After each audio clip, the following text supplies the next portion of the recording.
Whether you own a small business or manage one, you know that the customer experience isn't just another thing. It's the only thing. Angel Tuccy and Eric Reamer know it too, and they're starting a revolution in how people treat people in business. They're here to help you get your business right. And now, it's time for Experience Pros with Angel and Eric.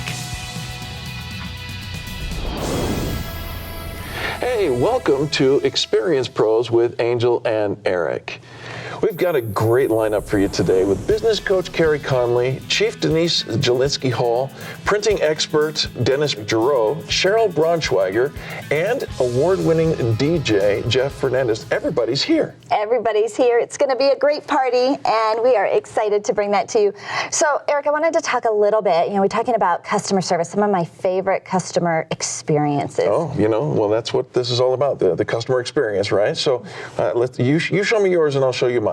All right, so. Sorry. What was that look for? Go ahead. I'm going to show you my story. That's what I was saying. We're talking story. Exactly. All right. So I do a little online shopping. Yes. Once in a while. Right. No jabs for that? No. No jabs for that. Online shopping. All right, so I've done some online shopping, and Zappos has actually gotten my favorite for the best emails. Really? Yeah.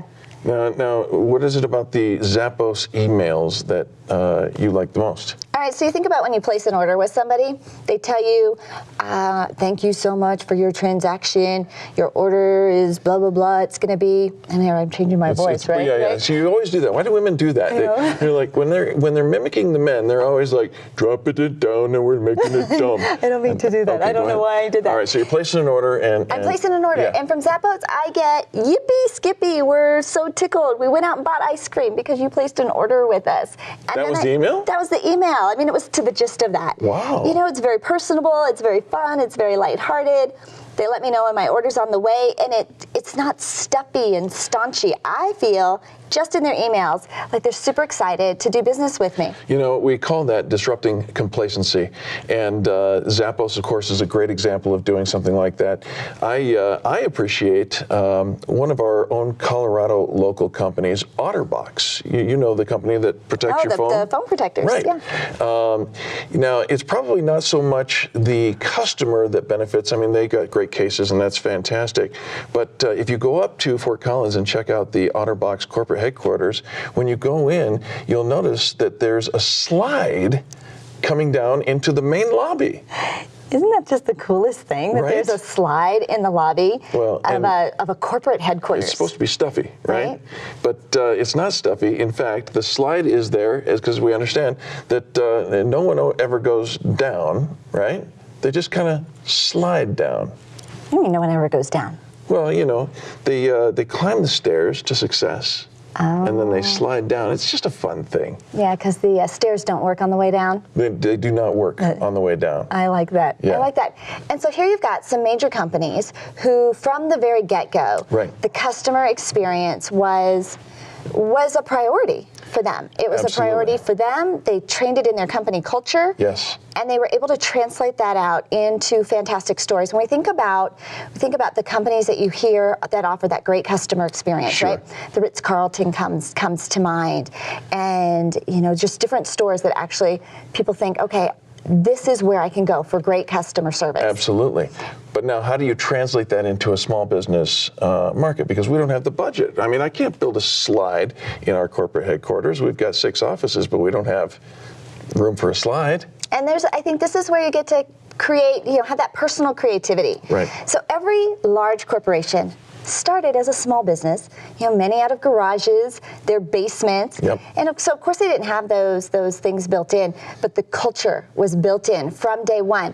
They didn't all of a sudden get to be a big company and say, now we think we'd like to add some company culture. Right. No, you have to start with the company culture at the very beginning and move your way up. Did you ever hear the story from Nordstrom's about the woman in Alaska who returned a set of tires I did hear back that. to Nordstrom's? Right, yeah, she took the tires back and said that she didn't buy them or she didn't want them or whatever, and they gave her a refund. And so this story has, it's kind of like this urban legend in customer service because, why would a company such as Nordstrom's take a return of tires when obviously they don't sell tires? They don't? They don't sell tires at Nordstrom's, no. So this is this urban legend, so to get into the root of this urban legend, it actually turns out that before Nordstrom's, before they took over this building, the original building before that sold tires. And the lady who got the tires? She really did buy them there.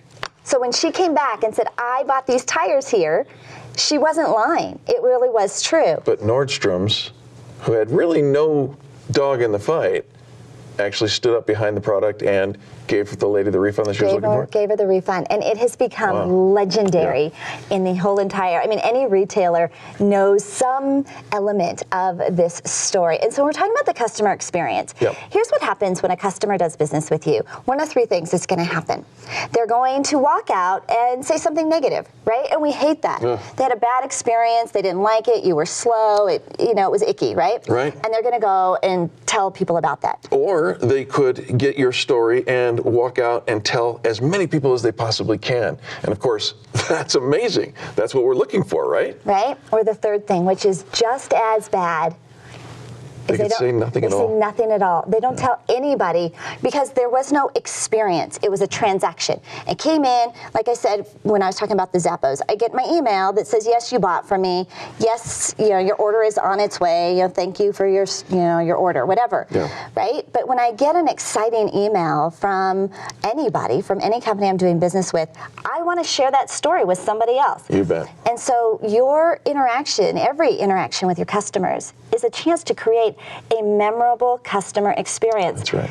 This is what sets you apart. This is what gives you that customer experience culture, such as the Zappos and the Otterboxes and the Nordstroms. And maybe even your company. Put some time into it. Put some thought into it. Think about what could create an experience where people will want to talk about you in exactly the same way that we're talking about all of these spectacular companies. Right? And it's so easy. But you have to have that culture. It starts with the culture. It starts with that intention. You have to know that going into it, it isn't about the transaction. Right. Because we can all sell a widget. We can all open up a store and have a cash register. But if we want to create that word of mouth marketing, those raving fans, those ambassadors for our business, it has to mean something to the customer. It absolutely does. And so your challenge today is to go out and really come up with something that would be practical for your line of work, whatever it may be, and then put it through the test of what's best for your customer and see how that rolls out. It's good stuff. I like it. So we're going to talk about the customer experience. There's always, we'll weave that in and out. I think if you don't have customers, you don't have a business.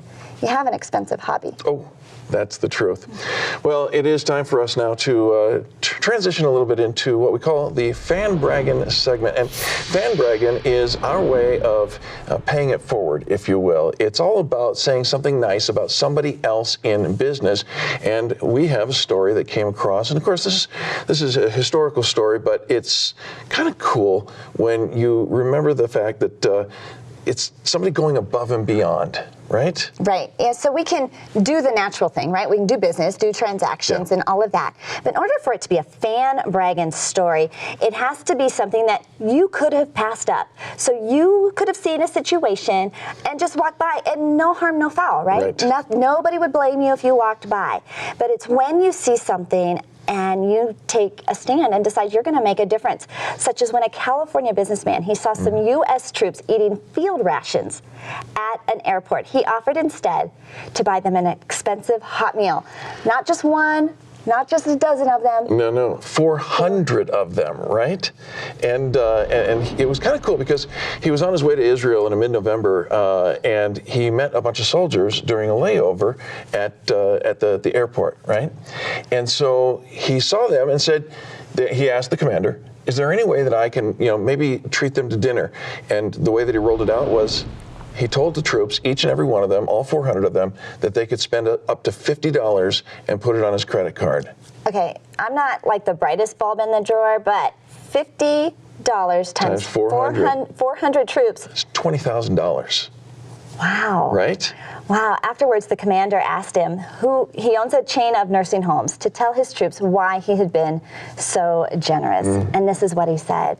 You guys risk your lives to protect me and to protect my family. And they applauded him, right? Yeah. I think anytime I have ever said to somebody who has served in our military, and I thank them for their service, they are so humble in receiving that gratitude. Yeah. And anytime that we see somebody who has served our country, it is the least that we can do is show them gratitude. This businessman, he said, I just wanted to say thank you from the bottom of my heart. And he did that with his credit card. Yeah, we know that in major market media, you probably don't hear those stories often enough. And so here at Experience Pros, we've made it part of our culture to make sure that those stories get told. It really does make all the difference in the world. And that's what we call a fan brag. If you would like to send your fan brag to us, we'd love to receive it. Use the hashtag fan brag on Facebook or Twitter, and we'll find it and maybe even bring it to this broadcast. Absolutely. We would love to share your fan brag and stories right here on Experience Pros. Absolutely. What exactly is the customer experience in your business? We'll explore that when we return. And still ahead, business coach Carrie Conley offers her insights for your business as well. It used to be that 6 figures was a grand income. In this world now, it's necessary. Absolutely. And so if you're going to build a business, you better set a target for at least 6 figures and beyond. Net target, not your gross revenue. Would you like to be an expert guest on Experience Pros with Angel and Eric? Send your media kit to TV@experiencepros.com. That's TV@experiencepros.com.